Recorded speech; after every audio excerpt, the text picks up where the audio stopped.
En primer lugar, quisiera agradecer a los organizadores por invitarme y ciertamente felicitar a Spela y a todos aquellos que participan en este proyecto para hacer realidad este evento.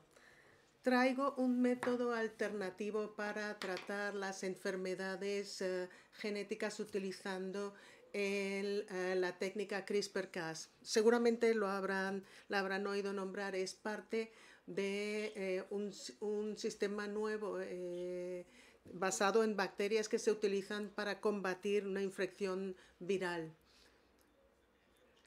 Esta técnica se ha traducido al genoma de los mamíferos con la aspiración de modificar el genoma en su totalidad y se puede aplicar también al genoma humano, al menos teóricamente, y es la técnica que les ganó a estas dos científicas el premio Nobel en el campo de química. Esto es parte de una herramienta de edición genética que se basa en dos componentes. El primero de ellos es una proteína que se llama Cas9, que tiene la habilidad de escindir el ADN. Y está también el ARN guía que lleva a esta proteína o enzima a la región genómica que se quiere modificar. Es decir, que estos dos complejos se dirigen a ese punto específico del genoma que se quiere cambiar. Y luego, después de la adhesión del ARN guía y la proteína Cas9, se produce la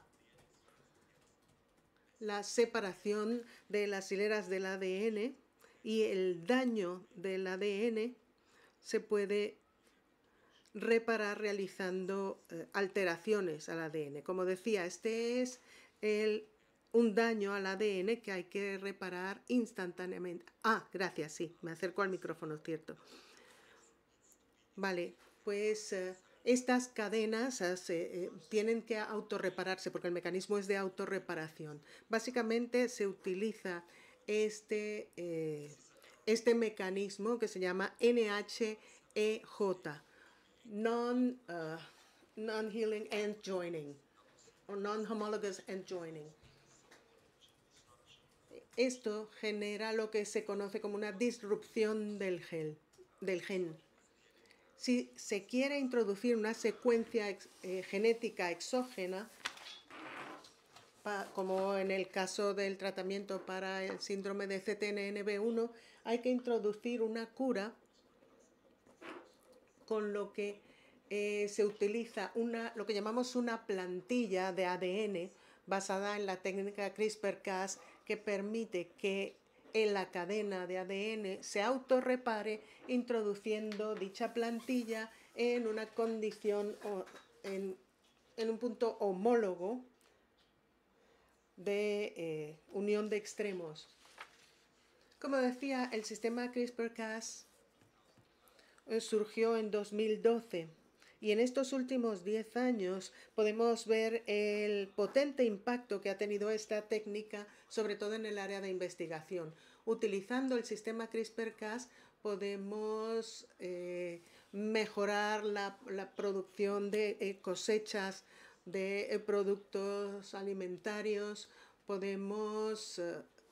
hemos podido generar diferentes modelos en animales que han sido útiles para el estudio e incluso para la creación de procesos terapéuticos aplicables a diversas enfermedades animales y humanas. Y otro aspecto importante que tiene esta técnica es que nos permite utilizarla como medicina individual, es decir, para cada individuo podemos diseñar, basándonos en aspectos muy específicos, un tratamiento personalizado que vaya directamente a regiones específicas del genoma en el ADN para aplicar un tratamiento personalizado, individualizado a cada paciente. Y el impacto que ha tenido la técnica en estos últimos 10 años es enorme, si solo podemos imaginar lo que se puede lograr en la próxima década. Yo creo que todos habrán oído hablar de Victoria Gray, que fue la primera persona que recibió un tratamiento basado en CRISPR-Cas, con un tratamiento que está a punto de ser aprobado por la FDA. El sistema CRISPR-Cas es una herramienta potentísima y tengo la esperanza de que se pueda extrapolar para utilizar distintas enfermedades genéticas. Y aquí no tenemos más que un resumen de la larga lista de enfermedades que están en estudio para su tratamiento con el método CRISPR-Cas. Muchas de ellas ya están en fase de pruebas clínicas. Esto incluye las diferentes leucemias, síndrome de Angelman y todas las demás de la lista y muchas otras. Hay ciertos inconvenientes para el sistema CRISPR-Cas. Es una herramienta estupenda, pero también tiene sus limitaciones o contraindicaciones.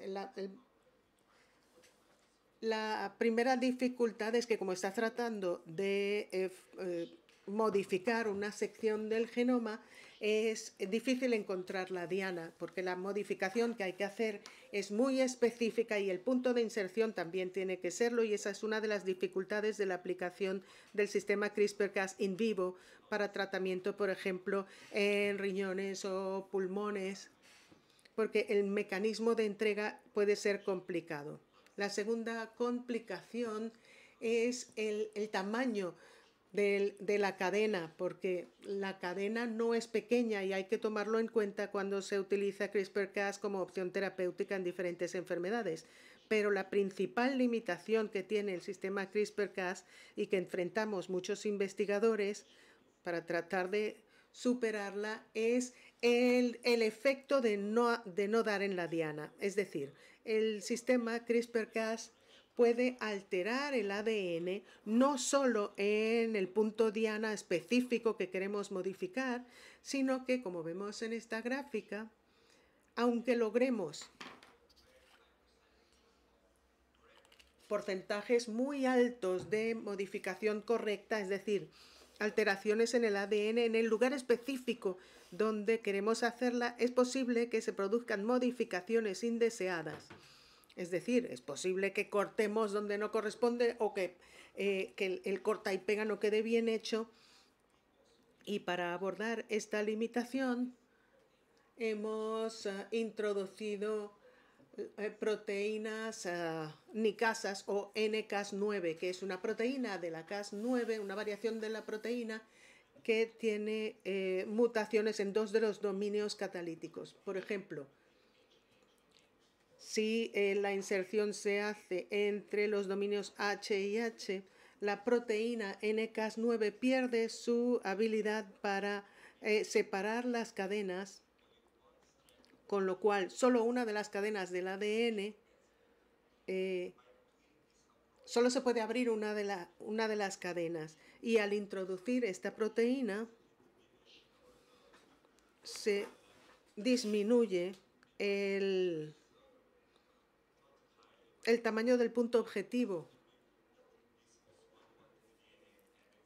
para que no se produzcan estas ediciones imprevistas del ADN. Y estas nicasas dan lugar a la introducción de la siguiente generación de los elementos del sistema CRISPR-Cas. Estamos hablando aquí de la última categoría, ¿no?, de este sistema, que son los editores base, que son nicasas que se fusionan con distintas proteínas efectoras que permiten correcciones puntuales de las mutaciones, es decir, distintos nucleótidos se van a transferir de adeninas a guaninas, por ejemplo, es decir, básicamente podemos identificar los nucleótidos que son los hospedadores principales de la enfermedad genética. Aunque todo esto parece muy prometedor, también tiene sus limitaciones, ¿no? Por ejemplo, estos nucleótidos que queremos modificar y que queremos cambiar para básicamente tratar una cierta enfermedad genética, tienen que colocarse entre estas ventanas, ¿no?, de edición, que son bastante pequeñas, ¿no? Tienen 5 nucleótidos de longitud, por lo tanto este cambio tiene que producirse dentro de esta ventana. Y por lo tanto esto da lugar a muchos problemas, ¿no? Para poder hacer que pues, todo quepa allí. Y en base a esta gráfica podéis ver aquí lo que sucede. Este es uno de los problemas de utilizar editores base, porque si tienes una citoquina adyacente o alguna adenina adyacente cerca del nucleótido que quieres modificar, pues este nucleótido también va a ser modificado, ¿no? Y da lugar a estos efectos tipo bystander, ¿no? Y pues este es el problema de utilizar estos editores base. Aquí tenéis una lista de 9 ensayos clínicos que se están realizando utilizando editores base para intentar tratar distintas enfermedades que vemos relacionadas en la tabla. Los editores base ya se han utilizado para modificar el gen CTNNB1, pero solo como un método para inducir ciertos efectos. Pero aquí lo que estamos viendo es que es posible crear sitios de unión para realmente alterar el gen CTNNB1. Ahora, la siguiente categoría del sistema CRISPR-Cas son los editores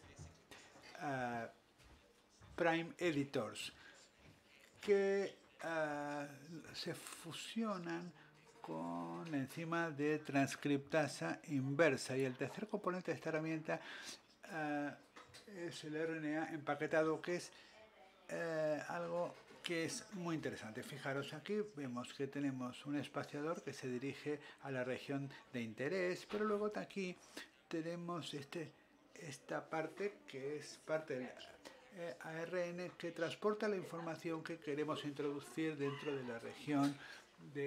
la región genómica que queremos modificar. Y esta plantilla lo que hace es se transcribe, es transcrita por esta enzima de transcriptasa inversa. Y aquí hay este punto de función que se hibridiza.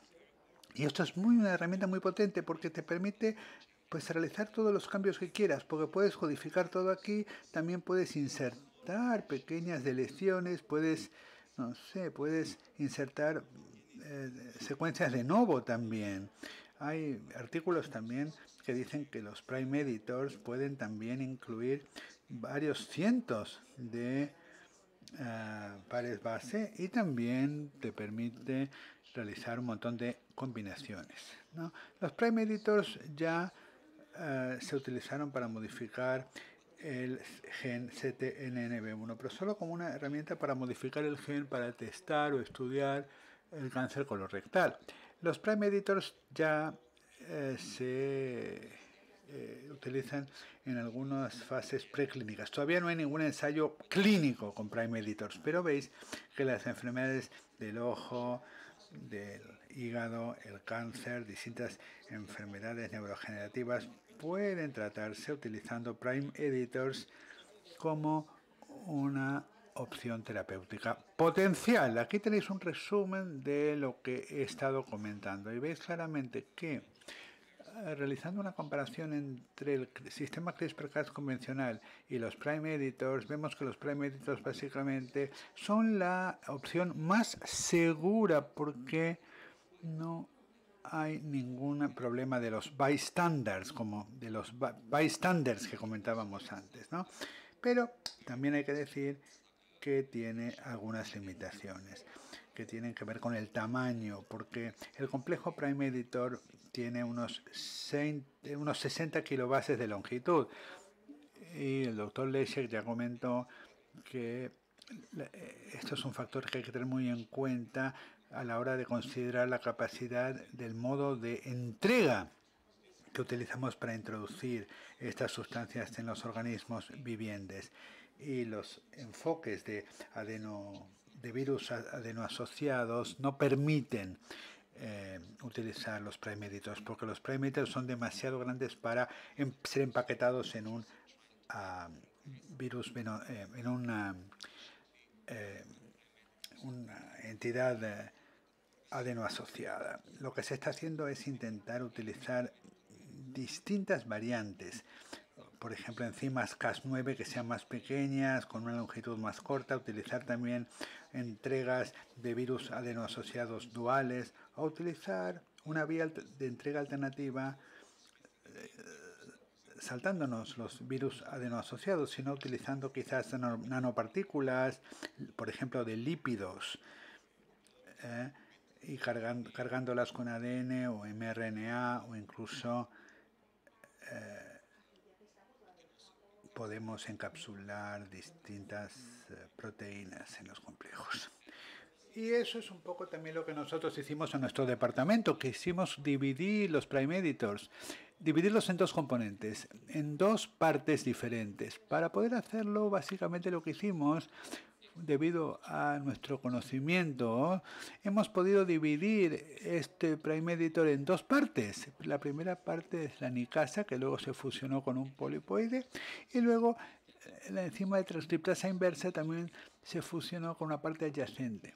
Es decir, estas proteínas col-col, que son proteínas tipo bovina,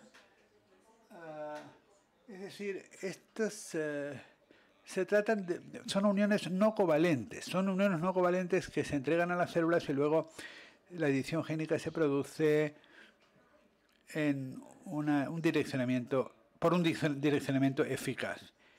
Entonces, con esto también pensamos que podemos aplicar este enfoque para tratar el síndrome CTNNB1. Por eso preparamos un sistema de reporter donde codificamos dentro de este DNA plasmático una versión mutada del exón 7 del gen CTNNB1, donde faltan 2 adeninas. Y entonces, en estas 2 adeninas que faltan, básicamente, pues el problema es pues un deterioro de la función proteica. Y entonces lo que hicimos fue tratarlas con Prime Editors y entonces pues con los Prime Editors no se consigue mucho, pero cuando se puede dividir los Prime Editors vemos que se incrementa el nivel de las proteínas en las células tratadas. Primero diseñamos varios estudios con sistemas Cas9 y luego definimos dos entidades que luego fueron tratadas con Prime Editors y con este sistema de plásmidos. Si vemos la cantidad tan grande de células que pudieron ser corregidas o la cantidad de células donde la mutación que causaba la enfermedad se pudo corregir gracias a los Prime Editors divididos. Y también veis que nuestro enfoque de utilizar col-coils como una forma de conectar la transcriptasa inversa con la nicasa permite una mayor tasa de edición génica. Y al final hemos conseguido esto, como dije al principio de la charla, ¿no?